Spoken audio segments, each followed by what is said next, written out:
Thank you, Mr Deputy Speaker. And can I first start by wishing you, my fellow Welsh expat, a happy St David's Day.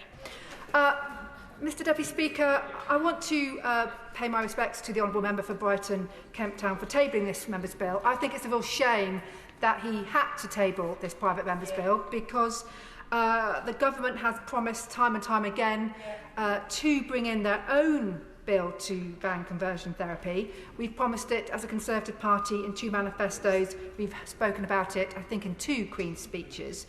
So I do think it is important that no one in this country should be made to feel ashamed of who they are. And I find it difficult to believe that a practice that seeks to change or suppress someone's sexual orientation or gender identity is still a practice that persists in some parts of our country.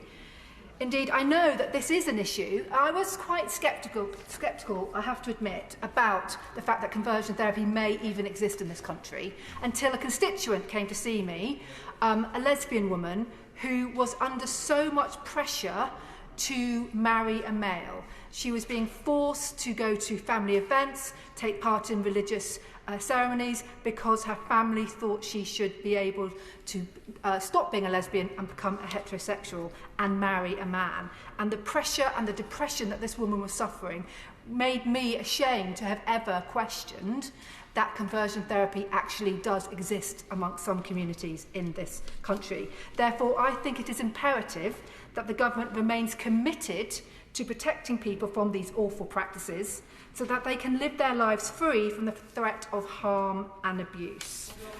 No. I take this issue very seriously as the LGBT plus community has always been a valued part of the Two Cities community, my constituency.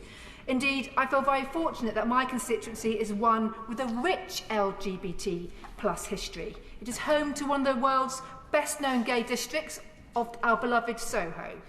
From hosting the first the UK Pride March in 1972, Soho has played an important part in London's gay community and perhaps the UK's gay community.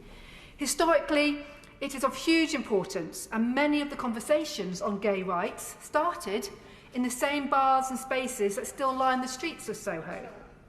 Madam Deputy Speaker, sorry, Mr Deputy Speaker, I'm not converting you yet.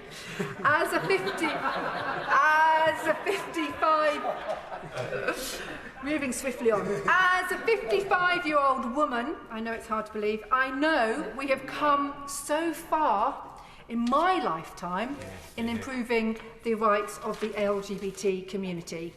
And I actually recall a bisexual friend of mine who has lived in the West End for decades remarking that we have come so far in places like Soho.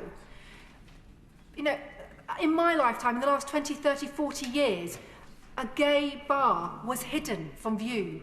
You had to sneak in, you had to knock on a door, the windows were boarded up. Today, we celebrate gay bars, and I'm sure many of us in this chamber do quite regularly. I'm not saying anything, Mr Deputy Speaker. But seriously, let us also remember the pressure and the harm that the LGBT plus community has faced, and maybe still does face, because next month, on the 30th of April, marks the 25th anniversary of the bombing of the Admiral Duncan pub in Soho, a beloved venue of the gay and non-gay community in Soho. I recall that night, as I was in Soho that Friday evening, enjoying a night out. And since that terrible crime, where 3 people died and 89 were injured, our country has seen important changes in attitudes to gay people and with trans people, with huge strides in the improvement in human rights for the LGBT plus community. And we've heard today of so many different legislation and laws that we've brought in, whether it's under the Equality Act or whether it's from the numerous laws that this Conservative government has brought in over the last 14 years. And we must ensure that we continue to do so. But I absolutely understand the concerns that have been expressed in this chamber today about how we legislate for conversion therapy, because it can be often very difficult to accept when somebody is wanting to support their family member through love and perhaps getting therapy. Maybe a teacher is approached. It is very, very different, I think, Mr. Deputy Speaker, to undertake advice and therapy compared to coercive practices. That is what the key is, what this bill and what I hope the government's bill, when it is tabled, will aim to enforce, is the coercion. That is my concern. And I think it's so important that we have such an outstanding history of fighting for LGBT plus rights, that we have to continue the narrative. And the reason why I believe in ensuring that we can enforce on coercive conversion therapy practices is because it is a message to all gay people, all people from the LGBT plus community, whether they are starting out on their journey or whether they are ending their journey, is that they have the right to be who they are. And I do compare this type of legislation with that of FGM.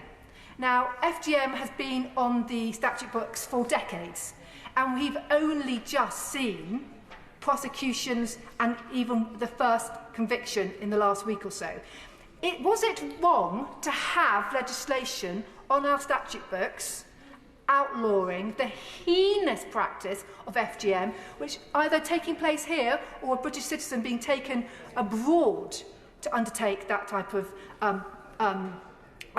practice? So therefore, I do think it is right to send a very clear message to the LGBT community that we support them, that they are not alone, and that we send a clear message to those people who want to coerce them and stop them from being who they are, that they should not do it in this country.